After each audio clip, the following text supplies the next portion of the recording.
یہ وہی بات ہے کہ کعبے کی طرف 360 منتسب تھے. اللہ تبارک و تعالی نے محبوب کو وحی کے ذریعے یہ بتایا کہ انہیں گرا دو. اور آج قرآن میں یہ فرمایا جا رہا ہے ارے مقام ابراہیم کو مسلم نماز کی جگہ بنا دو.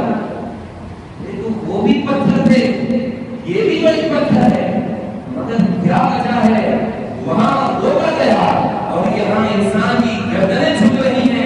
وَاتَّخِذُوا مِن مَّقَامِ إِبْرَاهِيمَ مُصَلًّى, مقام ابراہیم کو نماز کی جگہ بنا دو. کیا وجہ ہے؟ وجہ یہی ہے کہ جس چیز کو ایک قاعدہ یاد رکھیں, اس قاعدے کی وجہ سے ہمارے مسلک کے کتنے عقیدے ثابت ہو رہے ہیں. بات یہ ہے, قابل توجہ بات یہ ہے کہ جس چیز کو اللہ کے نیک بندوں سے نسبت ہو جائے